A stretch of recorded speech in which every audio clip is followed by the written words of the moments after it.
الحمد لله حمدا تنجلي بها ظلمات الآلام، والصلاة والسلام على سيدنا محمد قول التمام، وعلى آله وأصحابه مصابيح الظلام، وعلى المهتدين بأنوارهم إلى يوم القيام.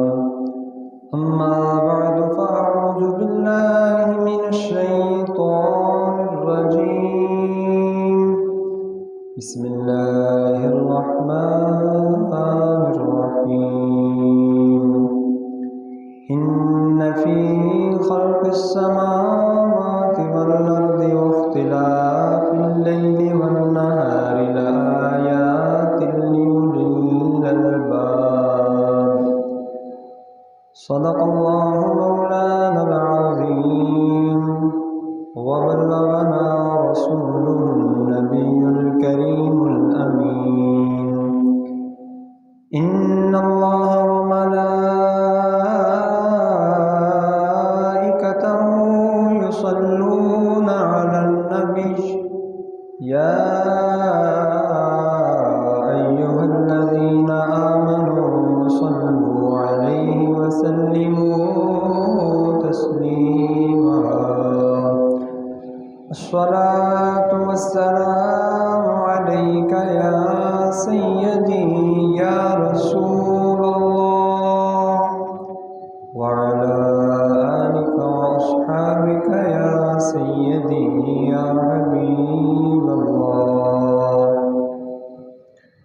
الصلاة والسلام عليك يا سيدي يا نبي الله، وعلى آلك وأصحابك يا سيدي يا نور الله. مولاي صل وسلم دائما أبدا على حبيبك خير الخلق كلهم.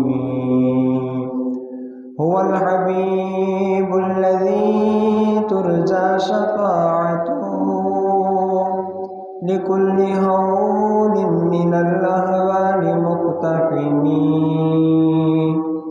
يا رب بالمصطفى بلغ مقاصدنا، واغفر لنا ما مضى يا واسع الكرم. مولاي صل وسلم دائما أبدا على حبيبك خير الخلق كلهم.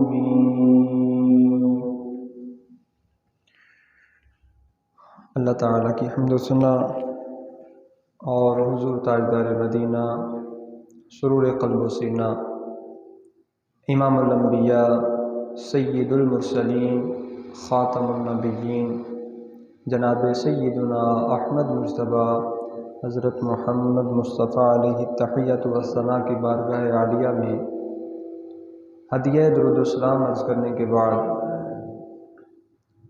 لائق صد احترام سامعین ذوی الاحتشام، آج کے اس مختصر دورانیے میں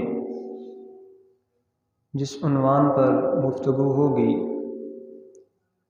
وہ ہے مسلمان کی زندگی میں وقت کی قدر و قیمت۔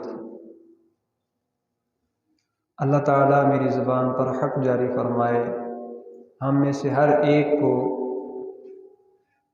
وقت کی قدر کرنے کی توفیق عطا فرمائے، اور اللہ عز و جل رسول اللہ صلی اللہ علیہ وآلہ وسلم کے بتائے ہوئے احکامات کے مطابق اپنے شب و روز زندگی کے اوقات کو گزارنے کا جذبہ و توفیق عطا فرمائے۔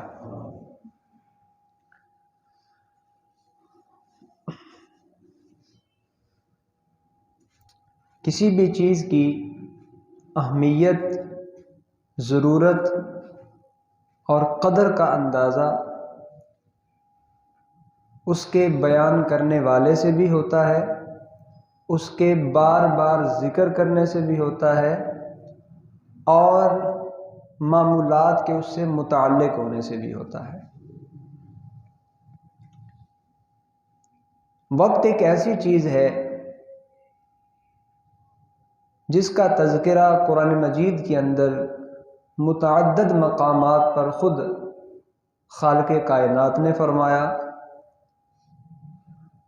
وقت ایسی چیز ہے جس کا تذکرہ امام الانبیاء سید المرسلین صلی اللہ علیہ وآلہ وسلم نے کثرت سے اپنی احادیث مبارکہ کے اندر ذکر فرمایا۔ اور وقت ایسی چیز ہے، ہماری عبادات کے معمولات، چاہے نماز ہو، چاہے روزہ ہو، چاہے حج ہو یا زکوٰۃ، سارے کے سارے اوقات سے متعلق ہیں۔ پھر وقت ایسی چیز ہے، خود ہماری زندگی کے شب و روز، لیل و نہار، ماہ و سال اسی وقت کے اندر گزرتے ہیں۔ ہم دنیا میں کب آئے، کب چلے جانا ہے، آنے کا تو پتہ ہے، جانے کا وقت متعین نہیں۔ ہمارے اپنی زندگی کے اندر ہم اسے جانتے نہیں، لیکن بارگاہ رب العزت میں وہ طے ہے۔ اس کا تعلق بھی وقت سے ہے۔ ہمارے کاروباری معاملات، ملازمت کے معاملات، ان کا تعلق وقت سے ہے۔ الغرض امور دینیہ ہوں یا امور دنیاویہ ہوں، عبادات ہوں یا معاملات ہوں، ہماری زندگی کا کوئی بھی کام اس وقت سے باہر نہیں ہے۔ تو جب ہمارا ہر قدم، ہر عمل، ہر عبادت، ہر تجارت اسی وقت کے دائرے سے گزر کر جاتی ہے، تو ہمیں دیکھنا یہ چاہیے کہ اس وقت کو بتانا کیسے ہے، اس وقت کی قدر و قیمت کیا ہے، اور جو لوگ اس وقت کو ضائع کرتے ہیں اس کے اسباب کیا ہیں، اور ہم اس وقت کو اگر اچھے طریقے سے گزارنا چاہتے ہیں تو ہم کیسے گزار سکتے ہیں۔ یہ کچھ چیزیں ہیں، انشاءاللہ وقت کی مناسبت سے کوشش ہوگی کہ تھوڑی تھوڑی ان ساری چیزوں پر بات ہو جائے تاکہ موضوع کا کوئی نتیجہ ہمارے سامنے آئے۔ میں نے جو آیہ کریمہ آپ کے سامنے تلاوت کی، سورہ آل عمران، اس کے اندر ارشاد باری تعالیٰ ہے، ان فی خلق السماوات والارض واختلاف اللیل والنہار لآیات لأولی الالباب، جس کا سادہ سا مفہوم یہ ہے، بے شک آسمانوں اور زمین کی پیدائش میں اور رات اور دن کے بدلنے میں عقل والوں کے لیے نشانیاں ہیں۔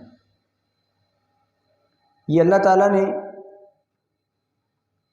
7 آسمان درجہ بدرجہ پیدا فرمائے، زمینیں پیدا فرمائیں، اور پھر رات اور دن کو پیدا فرمایا، اور پھر رات اور دن کی جو تبدیلی ہے،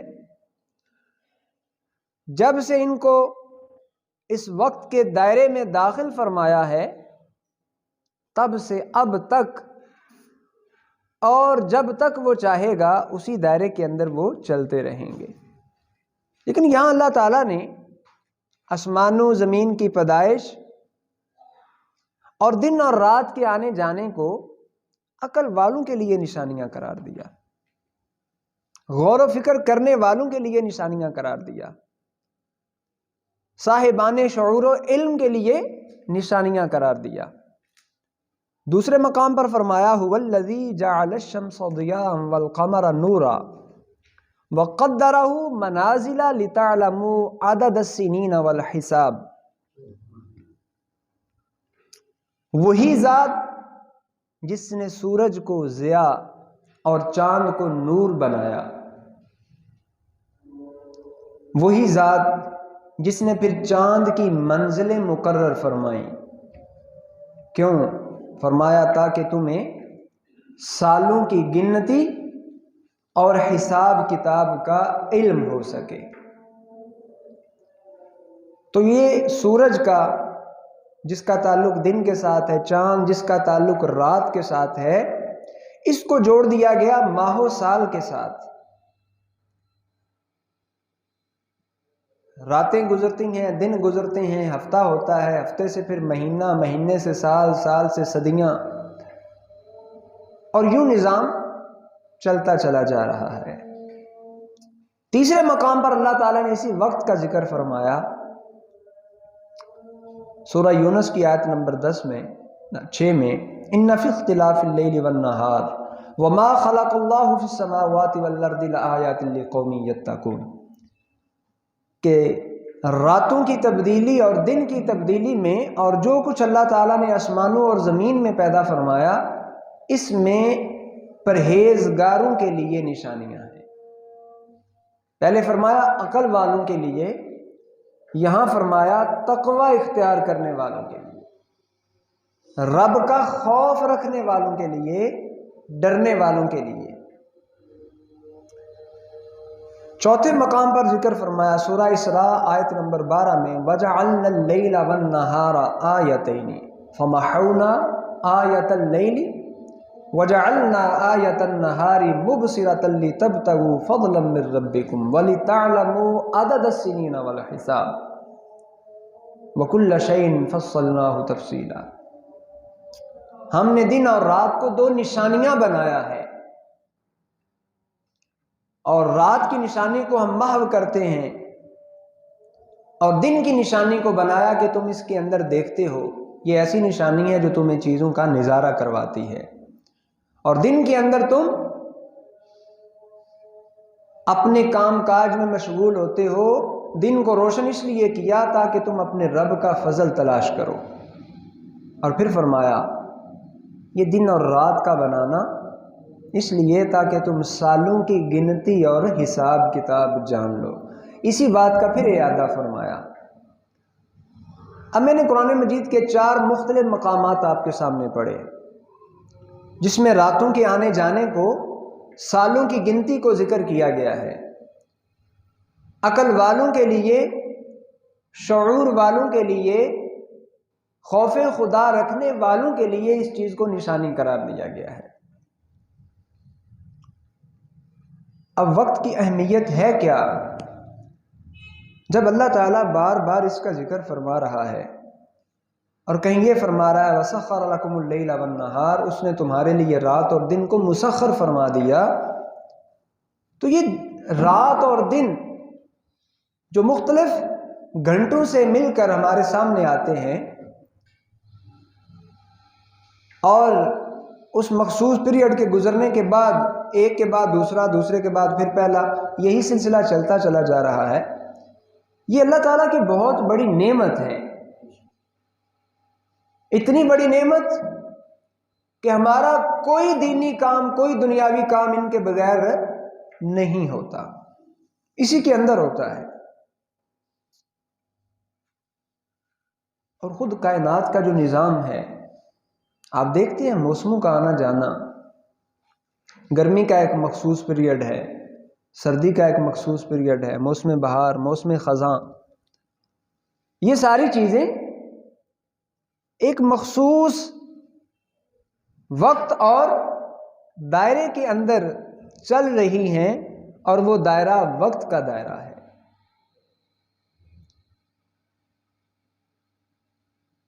رسول اللہ صلی اللہ علیہ وآلہ وسلم آپ نے اسی وقت کے دائرے کی اہمیت کو یوں بیان فرمایا، مشہور اثر ہے، ما من یوم ینشق فجرہ الا وینادی یا ابن آدم انا خلق جدید وعلی عملک شہید فتزود منی فانی لا اعود الی یوم القیامہ۔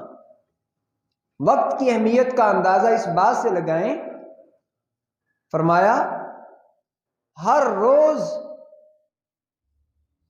جب فجر طلوع ہوتی ہے تو اس نئی طلوع ہونے والی فجر کے ساتھ لوگوں کی زندگیوں میں داخل ہونے والا وہ نیا دن پکار پکار کر کہتا ہے، اے ابن آدم، میں ایک نیا وجود ہوں جو تمہارے درمیان آ رہا ہوں، میں تمہارے ہر عمل کا گواہ ہوں، میرے اندر تم نیکیاں کر کے اپنے لیے زاد راہ بنا لو، قیامت تک میں نے دوبارہ نہیں آنا۔ ایک بار جو گزر گیا وہ واپس نہیں آتا۔ ہماری زندگی کی کتنی ہی فجریں طلوع ہوئیں جو غروب شمس کے ساتھ ہی ہماری زندگیوں سے نکل گئیں،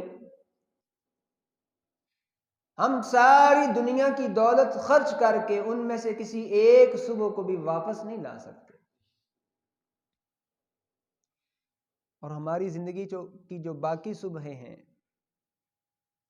اگر پچھلی گزری ہوئی صبحوں کے اندر ہم سے کوتاہیاں ہوئی ہیں تو اپنی باقی زندگی کی صبحوں کے اندر ہم ان کوتاہیوں کا ازالہ کر سکتے ہیں، موقع موجود ہے۔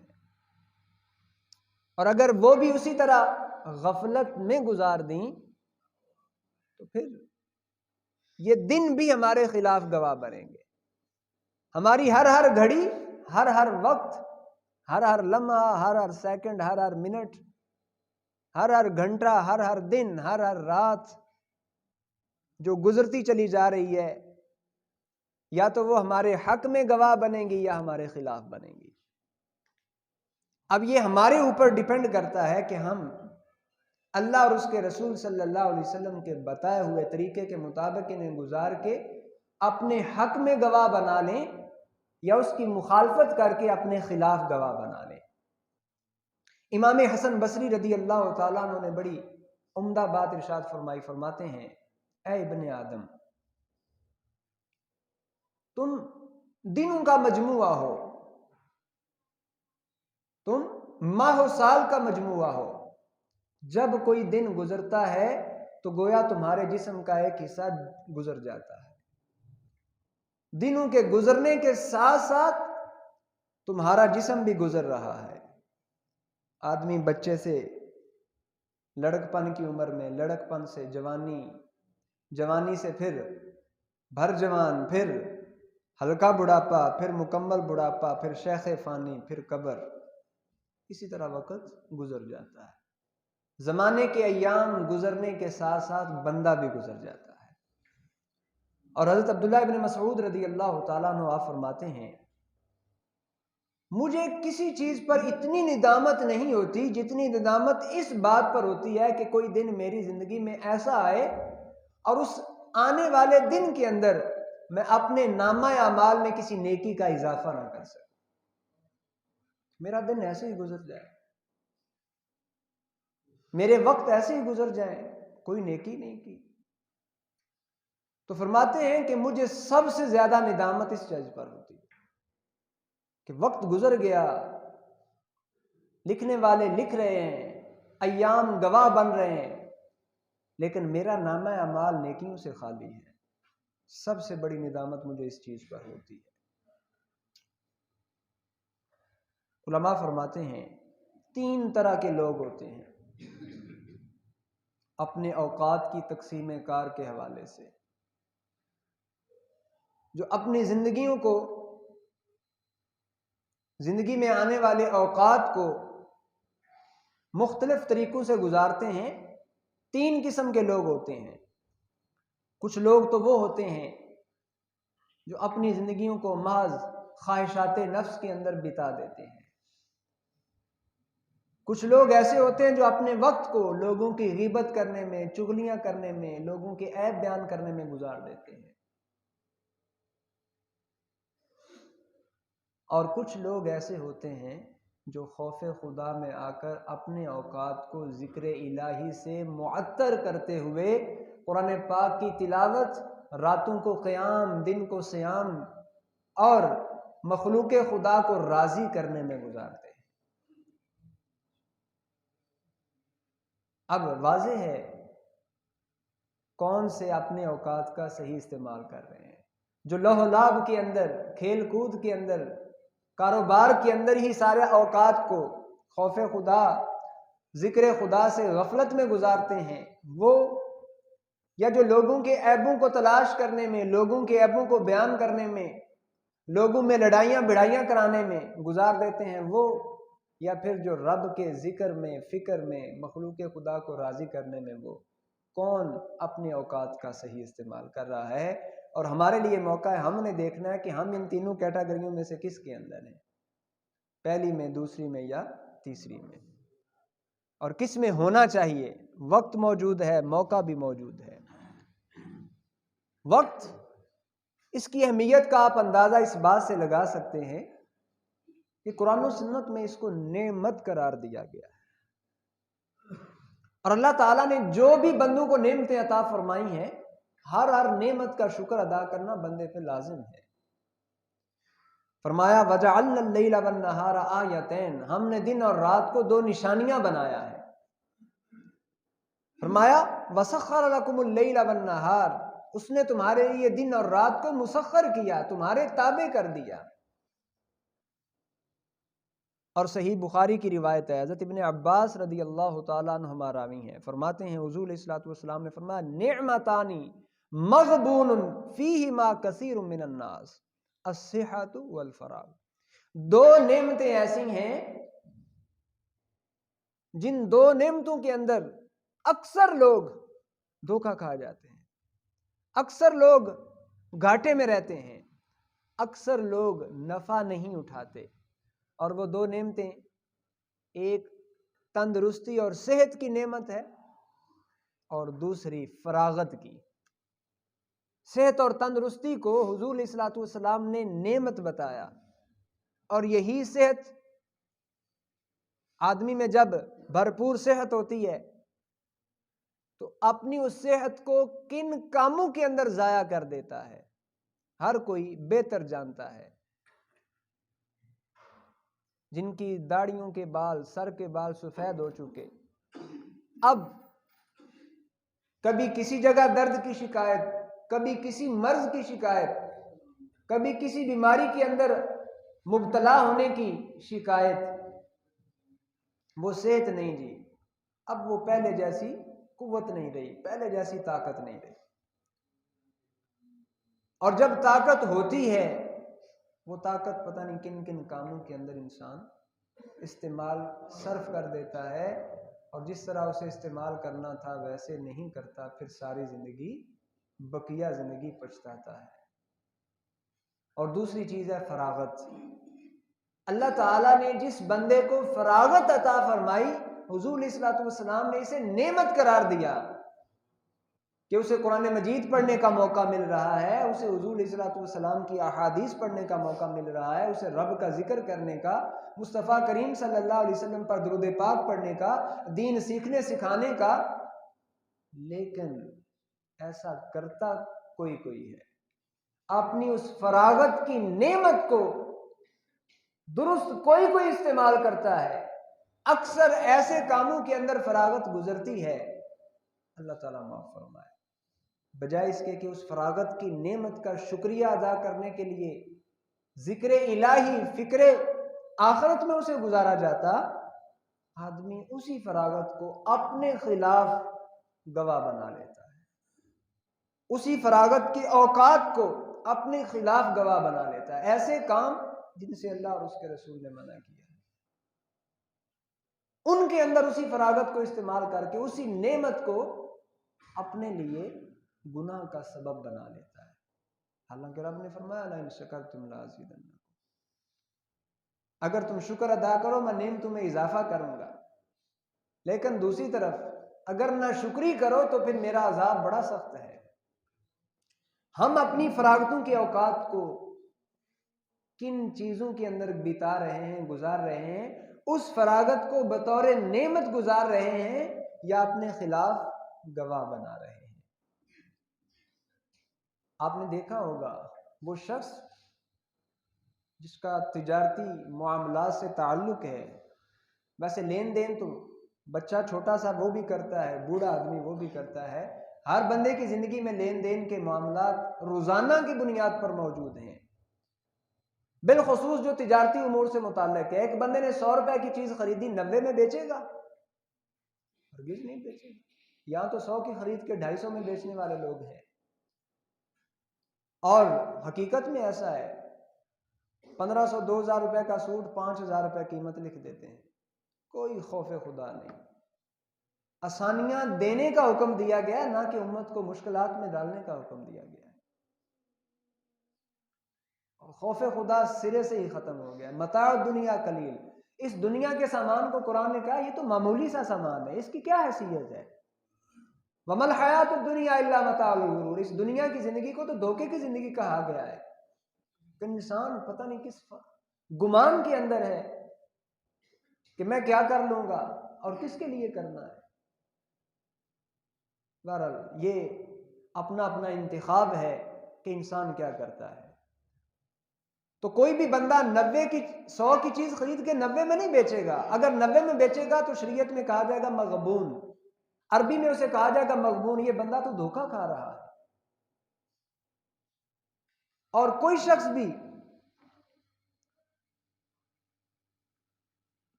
100 کی چیز کو 200 کی نہیں خریدے گا۔ اگر قیمت لیبل لگا ہوا ہے 100 کا اور دکاندار سے کہا جی میں تو 200 ہی دوں گا، ایسا بھی کوئی نہیں کرتا۔ ایسا کرنے والے کو بھی عربی میں مغبون کہا جاتا ہے، اور شریعت میں فرمایا گیا نعمتان مغبون فیہما کثیر من الناس، 2 نعمتیں ایسے ہیں جن میں اکثر لوگ جو ہیں وہ غبن میں نقصان اٹھانے والے ہوتے ہیں اور دھوکہ اور فریب میں آ جاتے ہیں، اور وہ صحت اور فراغت ہے۔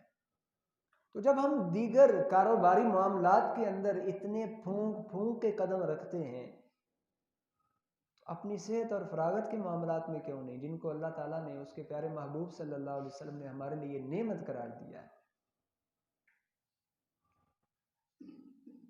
اہل جنت کے بارے میں یہ فرمایا گیا کہ اہل جنت کے ہاں جو سب سے زیادہ چیز حسرت آمیز ہوگی، جس پر وہ حسرت کا اظہار کریں گے، وہ گھڑی ہوگی جس گھڑی کے اندر انہوں نے رب کا ذکر نہیں کیا،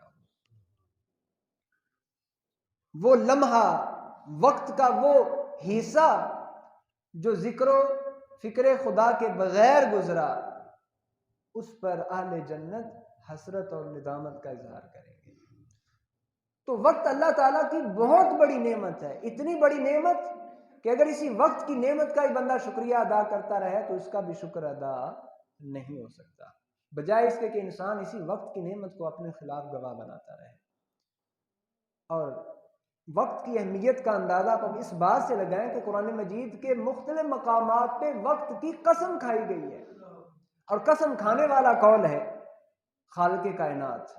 فرمایا والعصر، مجھے عصر کی قسم ہے، والفجر، مجھے فجر کی قسم ہے۔ تو قسم کھانے والا خالق کائنات، اور قسم کھا کس چیز کی رہا ہے؟ وقت کی۔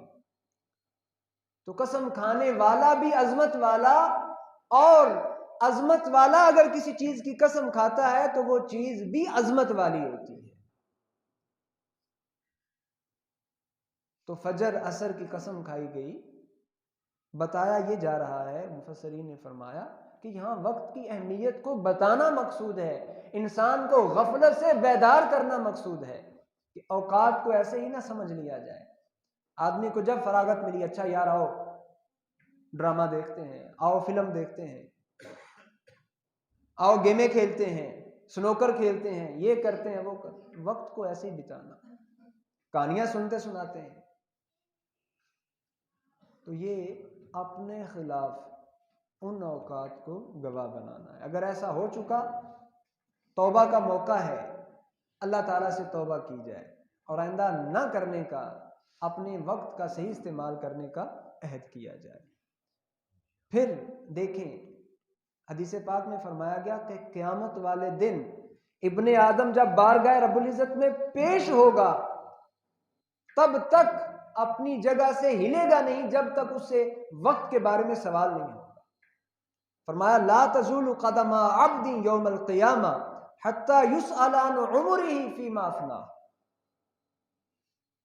ابن آدم کے قدم جس جگہ تھے تب تک اس جگہ سے قدم آگے ہلا نہیں پائے گا جب تک اس سے اس کی زندگی، عمر، حیات کے بارے میں سوال نہیں ہوگا کہ اس نے اپنی زندگی کن کاموں میں گزاری تھی۔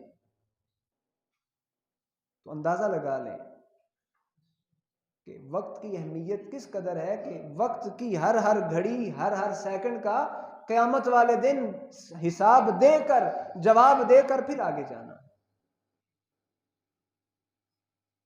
ایک گھنٹے میں 60 منٹ ہیں اور 60 منٹ میں 3600 سیکنڈ ہیں۔ اندازہ کریں کہ 24 گھنٹے کے اندر کتنے سیکنڈ ہیں، اور ہر ہر سیکنڈ وقت کا ایک حصہ ہے، اور اگر اس سیکنڈ کے اندر ہم نے کوئی گناہ کیا ہے کیسے حساب دیں گے؟ پچھلے دنوں میری نظروں میں سے ایک استاد اور شاگرد کی بڑی عمدہ مثال گزری، تو آپ کے سامنے بھی رکھنا چاہوں گا۔ ایک شاگرد نے استاد صاحب سے سوال کیا کہ قیامت والے دن یہ جو امراء غرباء ان کا حساب کتاب کیسے ہوگا، اور یہ جو فرمایا گیا کہ قیامت والے دن حساب 50,000 سال کے برابر ایک دن ہوگا، تو اس دن میں کیا سارا معاملہ ہوگا؟ استاد نے کہا اچھا ٹھیک ہے، تمہیں اس سوال کا جواب میں کل دوں گا۔ کلاس کے جتنے بھی طالب علم تھے ہر ایک کو استاد صاحب نے کچھ پیسے دیے، کسی کو 10، کسی کو 20، کسی کو 50، کسی کو 100، کسی کو 1000، اسے 1 روپیہ دیا اور سب سے کہا بیٹا جاؤ اور یہ جو پیسے میں نے تمہیں دیے ہیں ان میں سے ہر بچہ اسے اپنی مرضی کے مطابق خرچ کرے۔ بچے چلے گئے۔ اب جسے 1 ملا تھا، جس نے سوال کیا تھا، بڑا پشیمان ہوا، یہ کیا بات ہوئی، میرے ساتھ اچھا انصاف ہوا ہے، کسی کو 50 ملے ہیں، کسی کو 100، کسی کو 1000، مجھے صرف 1 ملا ہے۔ بس وہ اسی کشمکش میں اگلے دن جب واپس آئے، استاد صاحب نے ایک تندور جو ہے اسے گرم کروایا، آگ جل رہی ہے، دہکتے انگارے ہیں، استاد صاحب باری باری ہر ایک کو بلاتے جا رہے ہیں۔ جس کو 1000 دیا تھا سب سے پہلے اسے بلایا، ساتھ ہی تپتا تانبا ہے اس کے اوپر کہا اس کے اوپر کھڑے ہو جاؤ اور بتاؤ کہ 1000 روپے کا تم نے کیا کیا خریدا، انہیں کیسے استعمال کیا۔ اب وہ بیچارہ ادھر سے سوچتا ہے اور ادھر سے بتاتا ہے، کبھی ایک پاؤں کھڑا کرتا ہے کبھی دوسرا، اور جسم کی صورتحال بڑی عجیب و غریب ہے، پسینے سے شرابور ہے، اور بڑی مشکل سے 1000 روپے کا وہ حساب کتاب دے کے جب نیچے اترتا ہے تو بیچارہ بے ہوش ہونے کے قریب ہوتا ہے۔ دوسرا آتا ہے، تیسرا آتا ہے، چوتھا آتا ہے، پانچواں، حتیٰ کہ جسے 1 روپیہ ملا تھا اب اس کی باری آتی ہے۔ ساسا پوچھتے ہیں ہاں جی تم نے وہ 1 روپے کا کیا کیا؟ 1 سیکنڈ نہیں لگا، اس نے جواب دیا، نیچے اتر گیا۔ اب وہ جو پہلے پشیمان تھا کہ میرے ساتھ یہ انصاف نہیں ہوا، لیکن جب اس حکمت کو دیکھا تو اب خوش ہو گیا کہ استاد صاحب نے اس دن کا منظر بھی میرے سامنے رکھ دیا، اور اللہ تعالیٰ کی جو دنیا کے اندر مال کی تقسیم کار ہے اس کی حکمت کو بھی واضح کر دیا کہ جن کو اللہ تعالیٰ نے تھوڑا دیا ہے قیامت والے دن ان کو حساب بھی تو تھوڑے کا دینا پڑے گا، اور جن کو زیادہ ملا انہیں حساب بھی اسی انداز میں دینا پڑے گا، اور کتنا وقت لگے گا۔ اور پھر جنہوں نے اللہ نے جتنا دیا سارا ہی اس کی راہ میں دے دیا، بس بقدر ضرورت اپنے لیے رکھا، ان کے لیے بھی تو آسانی ہوگی، پھر آسانی ہوگی۔ لیکن جس کو تھوڑا بھی ملا اس نے بھی اسے غلط کاموں میں استعمال کر دیا، ظاہر ہے اس کا بھی تو حساب اسی حساب سے دینا۔ تو جن جن سیکنڈوں کے اندر، منٹوں کے اندر یہ اوقات کار کا استعمال ہوا، اندازہ کریں کہ وہاں اس بارگاہ رب العزت کے اندر کھڑے ہو کر ہر ہر گھڑی کا حساب دینا کس قدر مشکل کام ہوگا۔ اللہ نے موقع دیا ہے، ہر ہر گھڑی اور ہر ہر منٹ سیکنڈ کو اسی طرح گزارا جائے جس طرح وہ فرماتا ہے اس کا پیارا محبوب صلی اللہ علیہ وسلم فرماتے ہیں۔ کسی بھی گھڑی کے اندر، لمحے کے اندر غلطی ہو جاتی ہے، اس پہ ڈٹا نہ جائے۔ اور یہ جو علل اعلان کہا جاتا ہے، اچھا جی دیکھا جائے گا، اور جو بڑی پئی ہے 50 لانگ لینڈ 60 لانگ لینڈ پھر دیکھیں گے۔ ابھی کسے پتا ہے کہ 60 کا ہوگا بھی کہ نہیں، 50 گزریں گے بھی کہ نہیں، وہ موقع آئے گا بھی کہ نہیں سدھرنے کا۔ ابھی آنکھیں بند، وہ ساری امیدیں ادھر کی ادھر ہی رہ جائیں گی۔ اللہ تعالی ہمیں وقت سے بہتر انداز میں فائدہ اٹھانے کی توفیق عطا فرمائے، اور اسی وقت کی اہمیت کا اندازہ آپ اس حدیث پاک سے بھی لگائیں۔ حضور علیہ الصلوۃ والسلام نے فرمایا اغتنم خمسا قبل خمس، 5 چیزوں کو 5 چیزوں سے پہلے غنیمت سمجھو۔ یہ تمہارے لیے اللہ تعالیٰ نے موقع رکھا ہے، ان 5 کو 5 سے پہلے اپنے لیے غنیمت سمجھو، اور ان کا جو استعمال کرنے کا درست طریقہ ہے اسی کے مطابق استعمال کرو۔ شبابہ کا قبل حرمی کا، بڑھاپے سے پہلے جوانی کو، در جوانی توبہ کردن شیوائے پیغمبری، جوانی کے عالم میں خود کو عبادت کا پابند بنا لو، وقت پیری گرگ ظالم میں شود پرہیزگار۔ جب بڑھاپا ہوتا ہے نا تو پھر تو بھیڑیا بھی جو ہے بڑا پرہیزگار بن جاتا ہے۔ اور میں نے ابھی کہا کس کو آئے کس کو نہ آئے، اور اس دور کے اندر جس طرح جوانی کے اندر موتیں ہو رہی ہیں جانتے ہیں، تو وقت ہے، اللہ تعالیٰ نے موقع دیا ہوا ہے۔ حضور علیہ الصلوۃ والسلام نے فرمایا بڑھاپے سے پہلے جوانی کو غنیمت سمجھ لو، اور پھر جو جوانی کی عبادت ہوتی ہے اس کا تو اپنا لطف ہوتا ہے۔ اب ایسا وقت آ جائے، بیماریاں بھی اس قدر ہیں اور خوراکیں بھی آپ دیکھتے ہیں کہ بڑھاپے کی عمر میں اکثر اب صورتحال ایسی ہے، مساجد کے اندر کرسیاں پڑی ہوئی ہیں، لوگ بیچارے بیٹھ کے نمازیں پڑھتے ہیں، سجدہ کرنے کی توفیق بھی میسر نہیں ہوتی۔ ایسی عبادت میں کیا لطف ہوگا؟ اللہ تعالیٰ قبول فرمائے۔ آدمی جو ہے وہ ثابت قدم رہے، لیکن جوانی کے اندر جو عبادت کرنے کا لطف ہے، مزہ ہے، اس کو علماء نے فرمایا، بزرگان دین نے فرمایا کہ وہ تو شیوہ پیغمبری ہے، اور ان کی سنت کو ادا کرنا ہے۔ بہرحال ہم میں سے جو زندگی کے جس حصے کے اندر ہے اپنے اوقات کو اسی انداز میں صرف کرے کہ اللہ اور اس کا رسول راضی ہوں۔ فرمایا وصحتک کا قبل سقمک، بیماری سے پہلے اپنی صحت کو غنیمت سمجھ لو۔ کوئی پتہ نہیں کب بیماری آ جائے، کیسی بیماری آ جائے۔ ابھی کل ہی میں ایک واقعہ پڑھ رہا تھا کراچی کے ایک نوجوان کا، جس نے یہاں پڑھا لکھا، گھر کا اکلوتا بیٹا تھا، امریکہ چلا گیا، وہاں کسی اچھی پوسٹ پہ ترقی کرتا کرتا کرتا بہت اوپر پہنچا، وہیں شادی کی، شادی کے بعد وہاں سے واپس گھر والوں کو ملنے کے لیے آیا، ہفتہ بھر رہا، جس کمپنی میں ملازم تھا کمپنی کی کال ہے جی 1-2 دن کا کام ہے، جلدی پہنچ جائیں۔ یہاں سے روانہ ہوا، وہاں پہنچا، جاتے ہی جا کے فالج کا اٹیک ہو گیا۔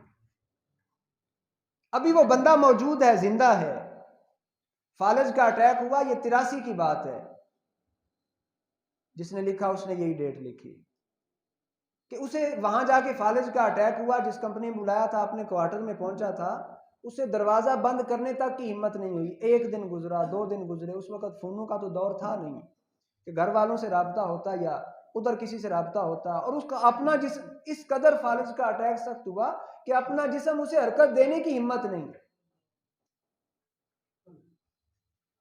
تو باہر آنے جانے والا ایک ڈاکیا جس نے دیکھا، جس کے ساتھ اس کا اخلاق اچھا تھا، ڈاک دینے کی غرض سے آیا تو دیکھا کہ وہ اوندے منہ پڑا ہوا ہے، بلایا لیکن اس میں تو ہلنے کی ہمت نہیں ہے۔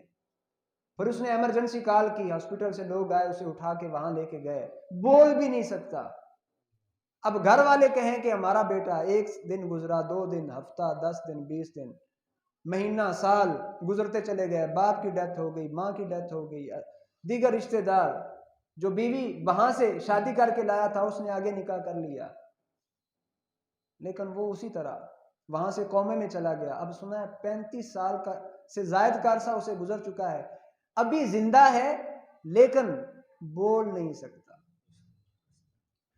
تو یہ صحت کی نعمت ایسی ہے جسے جب جتنی زندگی کے اندر موجود ہے دعا کریں کہ اللہ تعالیٰ اس صحت کو برقرار رکھے، عافیت رکھے، لیکن جب چلی جائے تو پھر واپس آئے نہ آئے کس کے پاس گارنٹی ہے؟ تو یہی فرمایا گیا اسے غنیمت سمجھیں اور اپنے رب کا شکر ادا کرتے ہیں۔ اس نے صحت عطا فرمائی اور آدمی اسی صحت مندی کی حالت کے اندر اپنے رب کی بارگاہ میں سجدہ ریزی کو اپنا معمول بنائے، اس کے بندوں کی خدمت کرے اور مخلوق خدا کو راضی کرنے کی کوشش کرے، ان کا بھلا چاہے، کسی کے حق پہ ڈاکہ ڈالنے کی کوشش مت کرے۔ وَغِنَاكَ قَبْلَ فَقْرِكَ، اور فرمایا تیسری چیز، تنگ دستی سے پہلے پہلے جو غنا ہے اس کو اپنے لیے غنیمت سمجھو۔ اللہ تعالیٰ نے جن کو مال دیا ہے یہ مت سمجھیں کہ میں ہمیشہ مالدار رہوں گا۔ ہمارے ہاں تو یہ تصور ہے جی ٹھیک ہے، مال آیا، پلازے بناتے جاؤ، دکانیں بناتے جاؤ، مکان بناتے جاؤ، کرایوں پہ چڑھاتے جاؤ،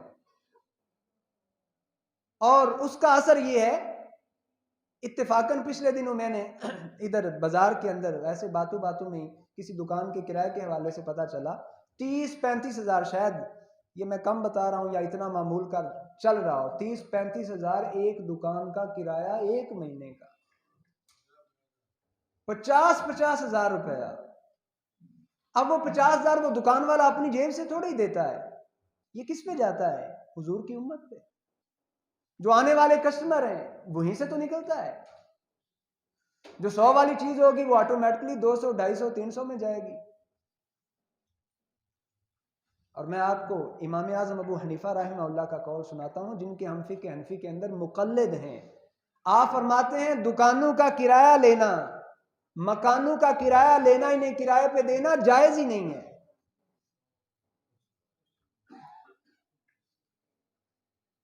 دکان، مکان، یہ جو آج کل یہ پورا کاروبار بنا ہوا ہے، وہ فرماتے ہیں یہ جائز ہی نہیں ہے، یہ مکروہ ہے، ایسا مت کیا جائے۔ اور اس کے جو نقصانات ہیں وہ بھی پورے خاندان پہ ظاہر ہوتے ہیں، مرتب ہوتے ہیں۔ جس نے بنا دیا سو بنا دیا، لیکن اولادوں پہ اثر کیا ہوتا ہے؟ ٹھیک ہے جی، پلازے بنے ہوئے بیٹھ کے کھاتے ہیں، ہمیں کام کرنے کی ضرورت کیا ہے؟ عیاشیوں میں لگیں گے، گناہوں کے کاموں میں۔ اچھے لوگ بھی ہیں لیکن اکثر جو رپورٹس ملتی ہیں وہ ایسی ہی ہیں۔ کس کا فائدہ ہوا؟ بنانے والا تو بنا کے قبر میں چلا گیا، جو پیچھے بعد والے ہیں اسی جائیداد سے جب گناہ کے کام کریں گے، جانے والے کو کتنا فائدہ ہوگا؟ وہاں قبر کے اندر اسے کتنا انعام ملے گا؟ یہاں یہ فرمایا گیا کہ اپنی مالداری کو تنگ دستی سے پہلے پہلے غنیمت سمجھ لو۔ تو وہ غنیمت کیا ہے کہ سارا انسان مال اپنی بلڈنگوں کے اندر لگاتا جائے، حالانکہ حضور علیہ الصلوۃ والسلام نے فرمایا سب سے زیادہ بے فائدہ پیسہ وہ ہے جو بلڈنگوں کے اندر لگایا جاتا ہے، جس کا کوئی فائدہ نہیں، کوئی مقصد نہیں۔ اور ہمارے ہاں تو اب ڈبل ٹرپل پتہ نہیں کتنی سٹوریز کا ٹرینڈ چل گیا ہے۔ حضور علیہ الصلوۃ والسلام نے ڈبل سٹوری مکان کو سخت ناپسند فرمایا۔ تو ضرورتیں بھی ہیں، ضرورت کے وقت تو کام بدل جاتے ہیں، لیکن عام روٹین کے اندر بس ضرورت ہے ہی نہیں، ایسے ہی اس چیز کو ناپسند قرار دیا۔ آپ کے گھر کی ضروریات ہیں، 2 3 4 بھائی رہتے ہیں، ایک پورشن میں گزارا نہیں ہے، 2 3 4 میں ٹھیک ہے، لیکن ایسے ہی ایک بندہ ہے جس کی کوئی دوسری بلڈنگ پہ ضرورت ہی نہیں ہے، ایسے ہی بناتے چلے جائیں۔ وہ کیوں نہیں مخلوق خدا پہ خرچ کرتے؟ اللہ اور دے گا۔ تو یہاں تنگ دستی سے پہلے غنا کو کہا گیا کہ غنیمت سمجھ لو۔ وہ غنا کون سی غنا ہوگی؟ جو اول مال اکٹھا کرنے کے لیے ہو، جو ذخیرہ اندوزی کر کے کی جائے، وہ غنیمت ہے؟ نہیں، وہ غنا انسان کے لیے باعث غنیمت اور باعث اجر و ثواب ہوگی جس غنا کو انسان اللہ تعالیٰ کی راہ میں مال خرچ کرنے پر، مخلوق خدا کو راضی کرنے پر، نیکی کے کاموں میں گزارے، وہ مالداری کام آئے گی، نہ کہ وہ جس کا نہ اسے خود کو کوئی فائدہ ہو اور نہ جو بعد والے اور نہ اسے آگے قبر و حشر کے اندر کسی قسم کا کوئی فائدہ دے۔ ایسی غنا تو انسان کے لیے الٹا وبال جان بنے گی۔ اللہ تعالی ہمیں اپنی زندگیوں کے اندر اسی غنا سے استفادہ کرنے کی توفیق عطا فرمائے۔ اور چوتھی چیز جو فرمایا وہ فراغ کا قبل شغلی کا، مشغولیت سے پہلے فراغت سے فائدہ اٹھاؤ۔ ایسا وقت ہے کہ تم کسی کام کے اندر اس قدر مشغول ہو جاؤ کہ تمہیں نماز پڑھنے کا بھی وقت نہ ملے. ہم نے دیکھا ہے لوگوں کو. اور یہ تو روزانہ کی بات، یار ٹائم ہی نہیں ملتا. نماز اذان بس ابھی آ رہا ہوں، یار وقت ہی نہیں ملا. وہاں یہ جواب نہیں چلے گا. وقت نہیں ملا تھا، سارا وقت تو اس نے دیا ہی اسی لیے. وما خلقت الجن والانس الا ليعبدون الذي خلق الموت والحیات ليبلوکم ایکم احسن عملا. اور ہمیں کہتے ہیں وقت نہیں ملتا. ہم کیا سمجھتے ہیں ہمارے بغیر کام نہیں ہوں گے؟ اور بھئی یہاں اربوں لوگ دنیا سے چلے گئے، ان کے بغیر بھی دنیا چل رہی ہے، اور ہم بھی چلے جائیں گے. دنیا نے ایسے ہی چلتے رہنا ہے جب تک وہ مالک چاہے گا چلتی رہے گی. تو 2 منٹ کام بند کرنے سے کام رک نہیں جائے گا، چلتا ہی رہے گا، اور اس نے چلتے ہی رہنا ہے جب تک وہ مالک چاہے. بس یہ ہمارا انتخاب ہے کہ ہم دیکھ لیں ہم نے اس وقت کو کس انداز میں بتانا ہے. کل اگر قیامت والے دن جواب دے سکتے ہیں. حضور نے فرمایا کہ جب تک اس کے اوقات کے بارے میں سوال جواب نہیں ہوگا تب تک وہ ہل بھی نہیں سکے گا، قدم بھی نہیں اٹھا سکے گا. ہمارے اوپر ڈیپینڈ کرتا ہے. اور 5ویں چیز جو فرمائی وَحَيَاتَكَ قَبْلَ مَوْتِكَ، موت کے بعد تو چیپٹر بند ہو گیا، کلوز ہو گیا، اب تو کوئی موقع ہی نہیں ہے. بس سانسیں نکلی، نامہ اعمال بند، جو کر چکے سو کر چکے، اب اس کا حساب کتاب دینا ہے. تو فرمایا موت سے پہلے اپنی زندگی کو غنیمت سمجھو. جو ہو چکا برا ہوا تو توبہ کرو، اور اچھا ہوا ہے تو رب کا شکر ادا کرتے ہوئے زیادہ کرنے کی کوشش کرو. تو یہ وقت کی اہمیت جو قرآن و سنت کے اندر بیان کی گئی، ایک بندہ مسلم کے لیے وقت کی کس قدر قدر و قیمت ہے، اور انسان کو اپنے اوقات کو کس انداز میں گزارنا چاہیے اسے خود فیصلہ کرنا ہے. ایک آخری بات کر کے گفتگو ختم کرنے لگا ہوں. باتیں بہت لمبی ہے اور موضوع بھی بہت لمبا ہے. صرف یہ ہم اپنے گھروں کے اندر کم از کم ایک کام ضرور کریں اپنے وقت کے درست استعمال کے لیے. اتنا بڑا گھر بنانے کا شوق ہے، گھر لوگ بنا بھی رہے ہیں، بڑے بڑے گھر، لیکن کئی گھروں میں مجھے جانے کا اتفاق ہوا، گھروں میں سب کچھ ہوتا ہے، ایک چیز اگر نہیں تو وہ لائبریری نہیں ہے، کتابیں نہیں ہیں، پڑھنے کا ماحول نہیں ہے.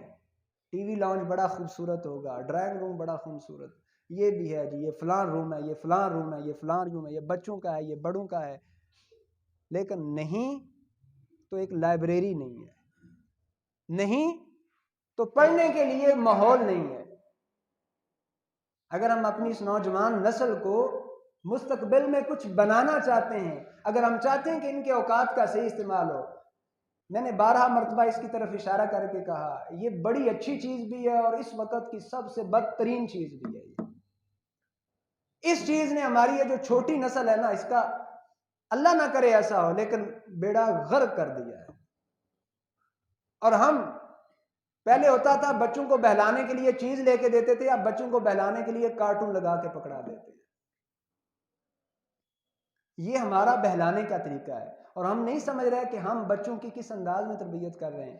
کل کو وہ بچہ جو موبائل پہ ابھی لگ گیا ہے کتاب ہاتھ میں پکڑے گا، اسے کتاب پڑھنے کا کوئی شوق پیدا ہوگا، اور گھر میں تو کتاب نظر بھی نہیں آتی.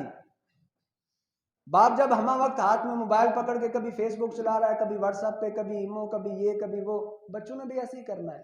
لیکن اگر ہم اپنے اوقات میں سے کم از کم 1 گھنٹہ روزانہ کا کوئی بھی طے کر لیں، لیکن وہ بچوں کے ساتھ ہو، لائبریری گھروں کے اندر بنائیں، اور 1 گھنٹہ عشاء کے بعد مغرب کے بعد طے کر لیں میں نے خود بھی کسی دینی کتاب کا مطالعہ کرنا ہے، بچوں کو بھی پابند کرنا ہے. کم از کم وہ 1 گھنٹہ باقی 24 میں سے تو اس انداز میں گزرے نا کہ اس کے باقی 23 گھنٹوں پر اثرات مرتب ہوں، اور یقیناً ہوں گے. میری ریکویسٹ ہے جو لوگ استطاعت رکھتے ہیں نہیں رکھتے اس کو اپنے اوپر فرض کر لیں کہ گھر میں لائبریری بنانی ہے، چاہے وہ چھوٹی سی ہو، ایک الماری ہو، اس میں دینی کتب رکھیں، بالخصوص اسلامی کہانیاں جن کو بچے دلچسپی سے سنتے بھی ہیں پڑھتے بھی ہیں. اپنے گھروں کے اندر معمول بنائے روزانہ رات کو بچوں کو کم از کم صحابہ کرام، اولیاء اللہ کی، انبیاء کے قصے، ایک قصہ روزانہ سنا کے سونے دیں. بچے خود اگلے دن، دوسرے دن، تیسرے دن تقاضا کریں گے ماں سنائے، باپ سنائے، ہمیں یہ کہانی سنائے. اس انداز میں جب آپ بچوں کی تربیت کرنا شروع کریں گے تو کم از کم تھوڑی بہت اس سے جان بھی چھوٹے گی، اور بچوں کی تربیت اور ان کا کچھ وقت بہتر انداز میں گزرنے لگے گا.